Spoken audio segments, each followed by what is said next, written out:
going on, guys? Jay here from Unity Performance, also known as Unity FO1. I'm the media man at Unity Performance here.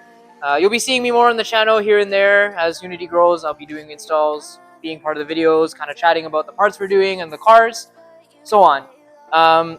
Here we have Unity FE1, sorry, Jay's car. We have been doing a few parts here and there, small things. We got, Type R style grill for the SI.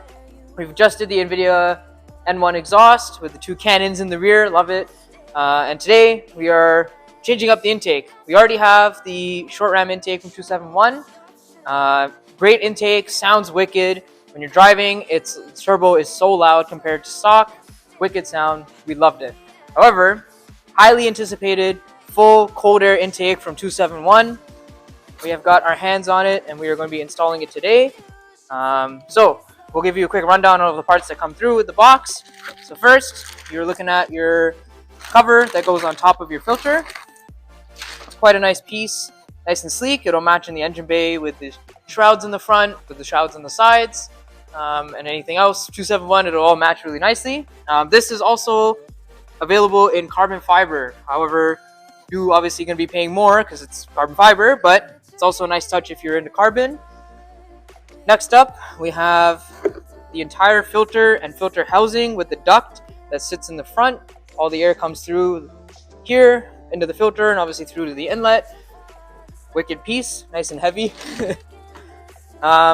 So, two options. When you're speccing out your cold air intake, you'll be coming with two different options based on what inlet pipe you'll be running. So you got the stock inlet pipe if you're just doing this cold air intake, and then you have the 271 inlet pipe, which is obviously, as you can see, much larger, which makes sense. And obviously with Jay's FE1, we'll be running just the stock one for now.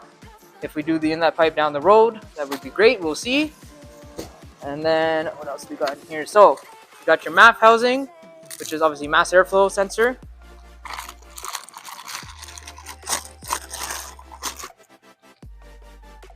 Looks wicked, nice and sturdy, aluminum, great feeling. Will be held up really nice in the engine bay. And then lastly, you have your box with a bit of hardware, it seems. So attention to detail with 271. Cuts are nice and perforated, quite easy to open. Used to cutting all the tape up and opening them nice and neatly, but this comes out really nicely. Obviously, you got all your different clamps and hardware as you need based on where they have to go. You'll see those in the video when we install. And then you have here the small little bracket that will sit underneath the filter housing right here, and it bolts on to one of the mounting points for the old intake from what I can see. And that's all that comes in the box. Let's get right into it and you can watch all the steps.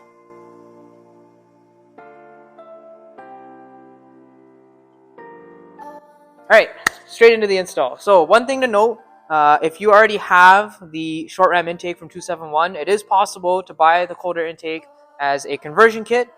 Basically, it's the exact same piece, same thing, just minus the MAF housing. Everything all works together. Depends on what, obviously, if you have the SRI already because it came out earlier, or if you don't, you can buy either or when you're speccing it out. Another thing to note that I forgot to mention earlier, the MAF housing comes in either black or orange based on what your preference is.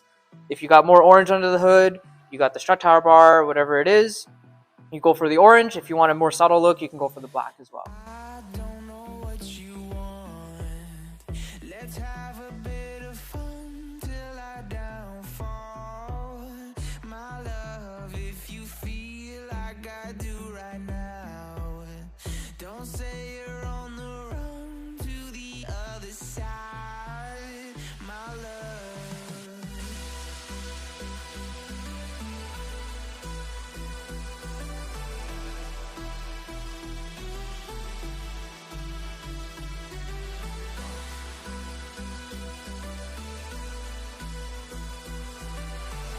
Alright guys, so we have the SRI out. Just one thing to note, if you do have the SRI, obviously this bolt here is used for the bracket to hold the SRI in. When you take it out, you do have to place the bolt back in, tighten it up again because it is holding the ECU sturdy in the engine bay. Another thing to note when replacing either your stock intake or the SRI it will come with this little rubber grommet on the bottom of the stock intake. All you have to do is pull it right out. It comes out easily. And all that's going to happen is you're going to put it in the bracket that comes with, stick it in, and obviously when it's sitting on the intake bolted up, it's just going to sit here and you're going to push down and it'll pop in and hold the intake in nice and sturdy. Okay, so another thing I wanted to mention, as the installer, 271 does a great job packaging everything. All the clamps are all separate, all the hardware is separate. You got the 4 bolts with the gasket already pre-threaded in. Obviously I took a couple out already, but they're already all together. You got 2 bolts and washers that sit at the front of the intake that screws in to the actual frame in the front end. And then you got the 2 small little bolts for the bracket that sits underneath the intake to hold it all together. Great job. It makes the install much easier, quick and easy to do, as you'll see when we get started on it.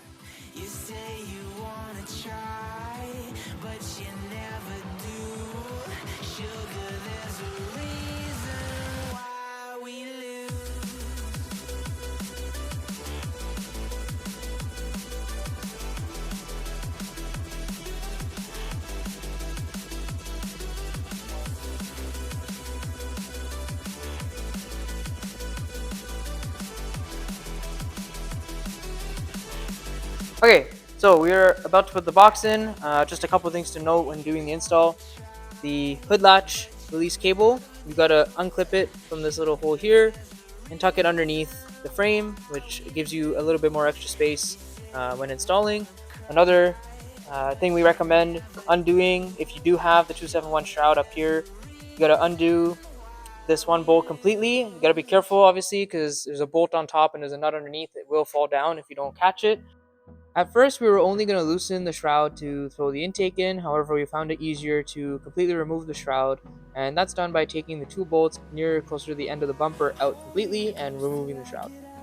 So, before you put the box in, we do want to sort of pre-install everything.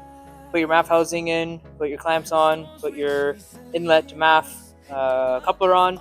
Obviously, you want to leave them all loose to give you a bit of movement, because you may have to twist the MAF housing based on where it needs to sit. Putting the video together, I've now realized the mic cut out randomly in the middle of the clip, but in this clip here, we're just explaining that depending on your preference under the engine bay or convenience for the install, you can either line up the clamps so you can have the W's all lined up, or twist them up slightly to have the nuts to tighten down the clamps upwards just for easier access.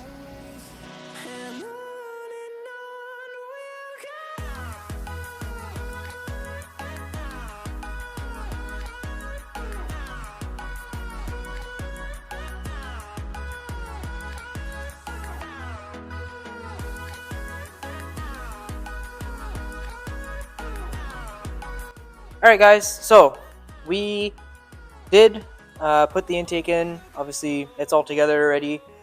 I'll just do a quick little explanation of how we did it. Obviously you saw us, we pre-assembled everything here, leaving all the clamps loose, because you'll have to twist the MAF housing a little bit and do a little bit of finicky moving around with the silicone to get it all sitting nice. The best way we found to do this is to slide it in this way, get the silicone coupler hooked onto the inlet pipe, and get, obviously all these clamps will be on. Before pushing the intake down into the little grommet at the bottom there that we previously installed, you want to jimmy the intake all the way over to make sure the gaps between your inlet and your silicone tube and your MAF housing silicone on both sides is all even and tight. Tighten all the clamps down. You may need another person to just help you kind of hold it all together while you're tightening. You get these 3 tightened down, and then once you're all done, you'll have enough movement in here to kind of twist and push the intake down and get it all seated. Obviously, it's all seated down here. These are all tight, ready to go. The last thing we need to do is throw these bolts in here to hold this together, and obviously put the shroud back on, which will sit on this side, and then put the cover on. So these last 2 bolts, best way to do it, rubber side up, just it helps with a bit of vibration, make sure the intake doesn't move. All you're going to do is lift slightly, slide the washer in, push with your finger ever so slightly, get it lined up. You'll be able to see, obviously with the shroud out, it's a bit easier to see this side. On here, you can kind of peek down and see. All you're going to do is get the bolt in, You may have to wiggle a little bit and start twisting slowly. And once you feel it catch like that, you'll have it all the way in and it'll all be sitting. And then next, obviously you're gonna do the same on the other side. Kind of just gotta push it in slowly. You gotta be quite careful because if you do drop it, it's gonna go down into the abyss, which luckily on these 11 gens is a bit easier to catch. Obviously, finding it down there is not too bad because you just have the shield. One thing I will mention, we did do back up one of these nuts a little too far. It fell down there. However, we could see it right at the bottom of the shield, easy to get to.